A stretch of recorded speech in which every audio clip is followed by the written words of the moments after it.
Say something interesting. How is the sound? I hope you've all had a really wonderful week, and that you've gotten what you needed, and maybe some things that you didn't know you needed. That would be a great outcome. So thank you to Colgate and to the staff who have kept things running seamlessly, despite how cold things are. It's not you. Yeah, it's me. So I'm going to read some very short sections from my most recent novel, which is called The Stargazer Sister. It's based on the lives of the 19th century astronomers and brother and sister William and Caroline Herschel. I've heard about them on the radio program Stargate, which is carried by some NPR affiliates. It's this really short radio program that comes on usually right after morning edition, and they talk about what's happening in the sky. And I heard some little clip about William Herschel, who is most famous for discovering the planet Uranus. He was the only man in modern history to discover a new planet and then exponentially expand the size of the universe. And in this little radio broadcast, they noted that he had been assisted throughout his career as an astronomer by his younger sister by 12 years, and that she too had become quite a well-known astronomer in her own right. And so I did that really fatal thing that novelists do, and I thought, that's interesting. 20 years later, and 7 other novels in between, I finally finished this book. It took me a long time, mostly because I didn't understand the first thing about astronomy. Anyway, it took me a long time. So I'm gonna ask for your indulgence tonight in just giving you some little glimpses of the relationship between these two people. This brilliant man, a polymath, a scientist, an inventor, a composer, a musician, mathematician, and his younger sister, who was also in her own right all those things. And they had a relationship that was a love affair in lots of ways, but not in the kind of icky way, in the good way. So here are just some little glimpses of them. We meet Caroline. She's often referred to as Lena throughout the book. That was her nickname. And remember, she's 12 years William's junior, so this is that in childhood. Bleak November, the intervals of sunlight briefer each day.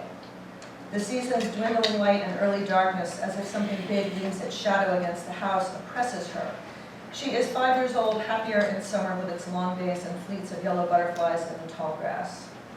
Sleep sounds now against the shingles. In the narrow orchard running down to the river, a banked fire of branches broken by the ice has smoldered through the night. The ground is muddy, streaked with snow.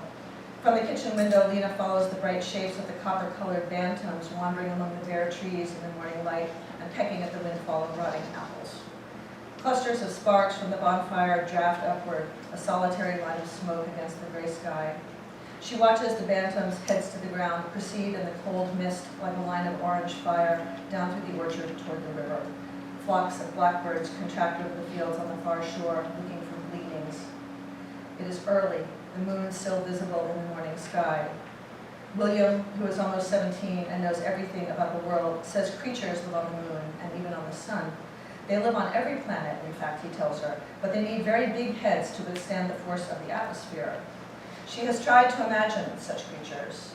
The fat priest has a big head, but Lena shrinks from him, towering in his dirty chasuble and his long black linen mesh shirt that smells of his sweat. His head is lumpy, his nose covered with boils. From the wide opening of his sleeve, like a dark mouth leading towards secret, unpleasant regions of his body, his hand emerges to bless her when she and her family attend church. She tries to resist the impulse to shy away under his palm when it approaches, but she fails and earns a slap from her mother. Still, she does not want that hand to touch her. The moon people, the lunarians, William tells her, do not look like the priest. In the margins of her father's sheet music, she draws pictures of the lunarians, giants with long, slender legs and faces calm as lakes. She gives these pictures to William, folding them into tiny squares and leaving them in his books or the pockets of his coat, waiting and watching for him to find them. In her mind, the moon creatures have shining tonsures on long eyelashes, like those of the horse that occupies the stable. They wag their heads in agreement with all they see. Soothed by the singing of the stars, they are pleased by everything. Excellent, William says, smiling, unfolding one of her drawings. It is exactly as I imagined them. William teaches Lena things. For instance, convexity, also animalcules. A drop of water, William explained, indeed all matter in the world, is composed of many tiny particles called atoms, invisible to the naked eye. They cling together even without the reinforcement of walls. It's true, he said, studying her face. He put his cheek beside hers. Together they had gazed at the bulge of water in a spoon. That little swell in the water surface, he'd said, that's a heap of atoms, all of them piled on top of each other. Atom is from the Greek atomos, meaning indivisible. Everything may be divided except an atom. It is the smallest thing there is, she had asked. Exactly. He has told her too about Galileo's instruments of magnification, his telescope, his occhiolino, little eye, as he called it, and about the Dutchman Anton von Leeuwenhoek's microscopes, in which were revealed scores of little swimmers. William had given her von Leeuwenhoek's word for them, animalcules. They reside in every drop of pond water, William had said, every human tear, in human spittle and blood and mold on the loaf of bread and in the living green of leaves. He had showed her pictures of von Leeuwenhoek's drawings. She leaned over the table on her elbows to watch William turn the pages of the book. Animalcules with little tails. Animalcules with tiny spouts and horns and even hair. How amazing that these creatures perambulate inside the substances that hold them prisoner, even inside her own body, by means of curling and uncurling themselves, or twitching their hindquarters, or swimming like eels and fish. Lena had looked at her hand, made a fist, unfolded her fingers. After this, when she follows the erratic paths of raindrops down the glass with her fingertip, she sees in every drop a city, its minarets and towers, its bustling populace. It is from William that she understands the central mystery. Worlds upon worlds exist in all things. The gulf that opens at Lena's feet with her father's death lasts for 5 years, time that later in her memory is characterized by nothing, an empty plain almost without event, or at least events so trivial as to mystify her with their strange permanence in her mind. Her brother Dietrich being lifted to a table and playing a solo on his Ademkin at a concert. A beautiful lady putting a gold coin in his pocket, complimenting his technique on the violin. The 2 months she spends lodging with a sempstress, where she learns to sew household linens and is given too little to eat. The cold floor of the garrison church, where she goes alone sometimes to kneel and bow her head and ask for something, anything, to relieve the barren days stretching before her. She rereads a passage from one of William's letters. There are 2 kinds of happiness, or contentment, for which we mortals are adapted, he wrote. The first we experience in thinking, and the other in feeling. Let a man once know what sort of being he is, how great the being which brought him into existence, how utterly transitory is everything in the material world, and let him realize this without passion, in a quiet, philosophical temper. And I maintain then that he is happy, as happy indeed as it is possible for him to be. She reads this letter so frequently that eventually the paper tears where she had folded it. At night, she sits outside on the bench and looks up at the sky, the familiar constellations. She thinks about the being who created this life for her.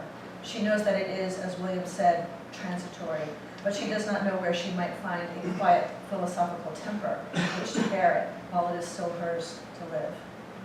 One day, her mother raises a hand to strike her. She has done so before, but this time something in Lena's face must arrest her, for she drops her hand. They stare at each other, but it is her mother who turns away finally. Lena will make that moment last, make her mother look at her lifted hand. Yet the incident occasions no sense of triumph in Lena. It is that moment, in fact, the stark presence of her mother's fear, along with her chronic anger and lack of affection, that prompts Lena at last to write to William in England to plead for his help, to beg for his rescue. I am making plans, William writes to her after receiving her letter. I have not forgotten you. Finally, a letter to Lena and their mother containing William's proposal arrives. He will return to Hanover in August and plans to take Lena back to England with him, where he is now installed as concertmaster and organist at the Octagon Chapel in Bath. He knows Lena's voice is a fine one, he writes, and he needs a singer he can train and keep with him all the time. The performers on whom he depends now are itinerant, their services too expensive. He will compensate their mother for the loss of Lena. He will never have you sing, her mother says, folding the letter and tucking it away in her gown, as if to deny Lena the pleasure of reading his words again, not with your face. But she does not say no to William, does not forbid the arrangement. She will be happy for the money, Lena thinks, and soon he writes again with a date on which he hopes to arrive. The day William is expected, Lena leaves the house and goes down through the orchard to the river. Finally, after years of no tears, the tears come. When he opens the door of the house just before darkness, she is alone in the room. She has already packed everything she owns. She stands up, but her legs are trembling. She cannot make her feet move. He puts down a satchel and crosses the room. More tears. She had thought herself emptied out. He puts his arms around her. She knows he sees now how terrible it has been to wait. Lena, he says, you will be a great gift to me. Lena moves to England with William and becomes his assistant. Not only his assistant, but also his housekeeper, his cook, his amanuensis, his friend, everything. And most of the time she spends with him is at night, at the telescope. That evening, clouds move in and the sky is too overcast for observing. William is annoyed, pacing through the house. Finally, near midnight, he announces that he will use the time instead to polish his tools on the grindstone in the garden. He is frustrated, Lena knows, with the bad weather, nights of rain, or now possibly snow. All evening the temperature has been dropping. She is in the kitchen, scrubbing one of William's shirts, watching him march around the room, rubbing his head. You need sleep, William, she says. I need sleep.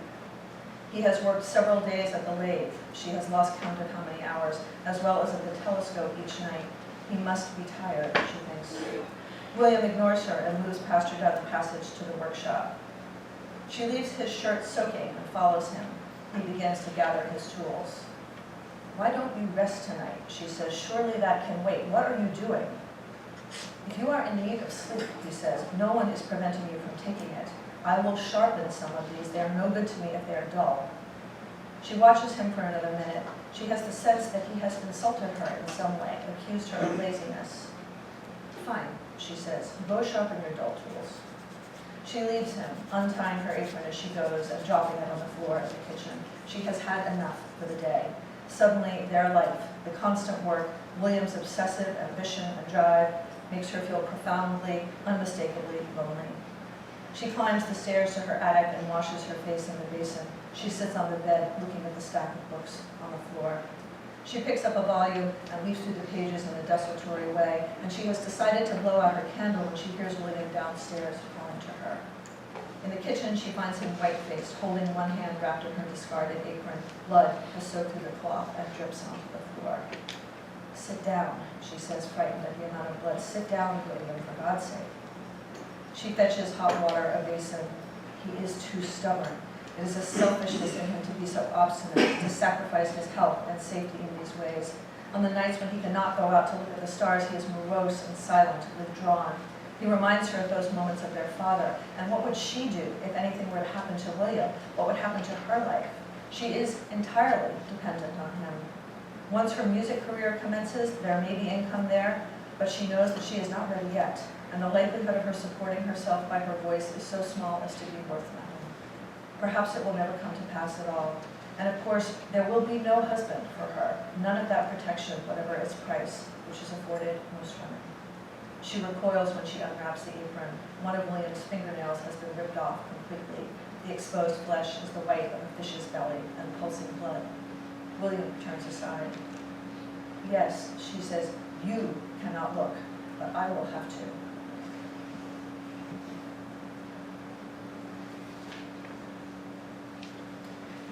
He tells her the news like this. One day later that month, this is many years later, he announces that he must go to London for 2 days. He is vague about his purpose. Stanley, who's the young man who helps them, comes to harvest the honey on the morning after William's departure. Lena follows him out to the orchard where he dons his bee veil. When he turns to her, she cannot make out his face clearly. The Baldwins have gone to London, Stanley says. I thought I ought to tell you. She is silent for a moment. She turns and looks into the orchard. "You have done a good job here, Stanley," she says. "How beautiful the orchard is now. Remember when we came that first day?" She does not want him to look into her eyes. "Perhaps it will be for the best if he marries," he says. "I know," she says. "Thank you for telling me. I think he ought to have told you himself. Everyone knows he is to make a proposal." He pulls on his gloves and faces her again before turning to the hives. "There is no one can take your place," he adds. "You know that."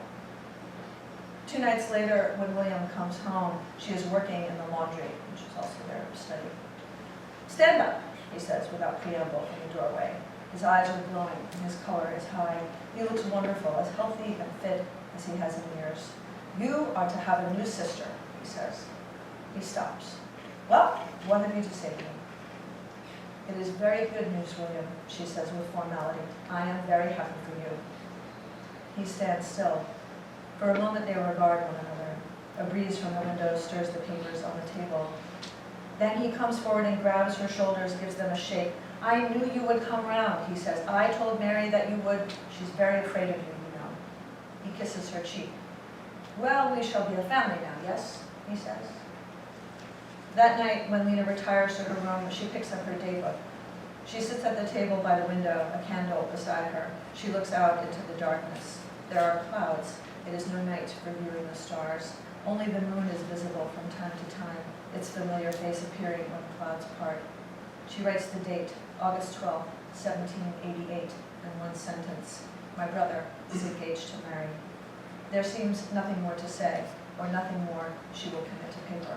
She closes the book. She does not open it again.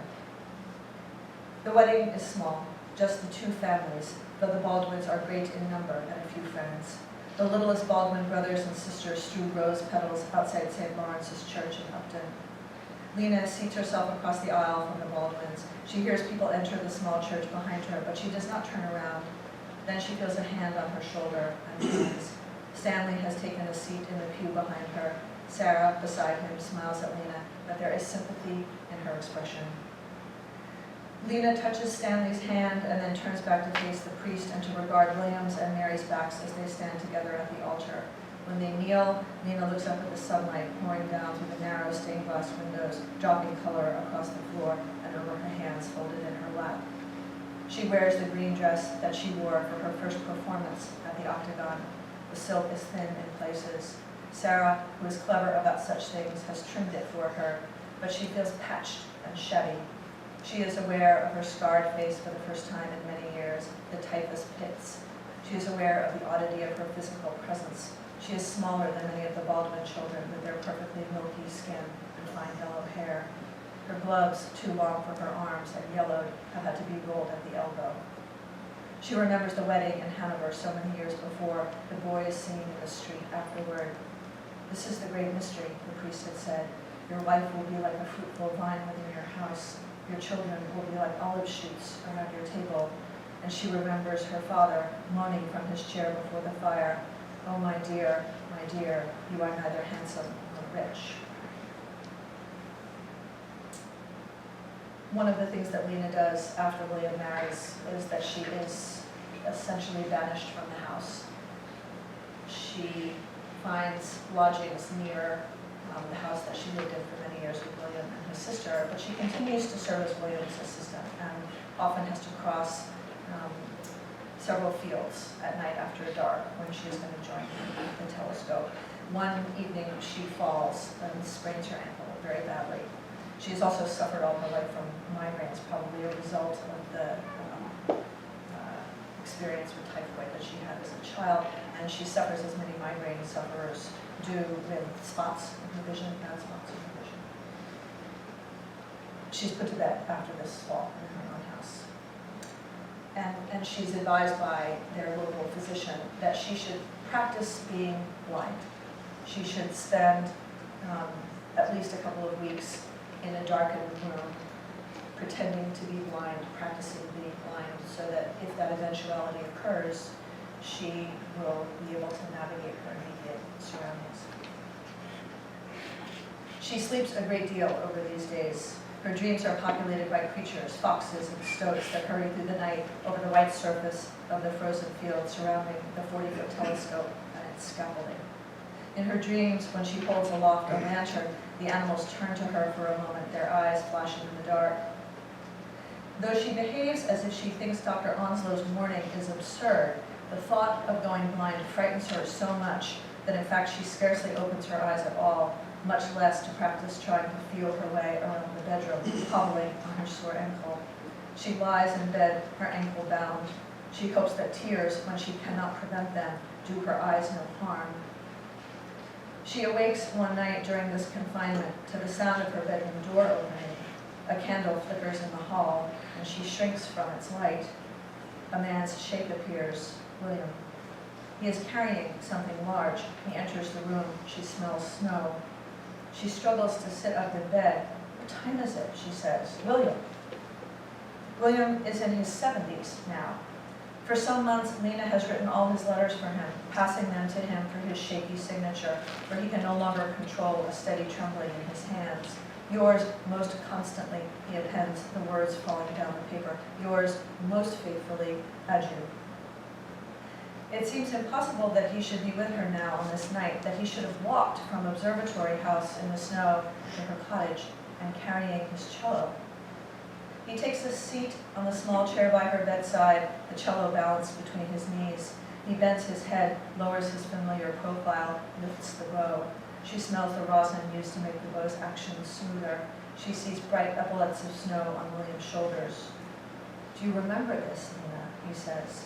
He plays Suppose We Sing a Catch, one of his own compositions. He plays parts of a sonata for violin, cello, and harpsichord. He plays some capriccios, part of a concerto for oboe, violin, and viola. It is as if he cannot remember all of any of the pieces he has written, and he plays back and forth between them, losing the melody and then picking up a different one.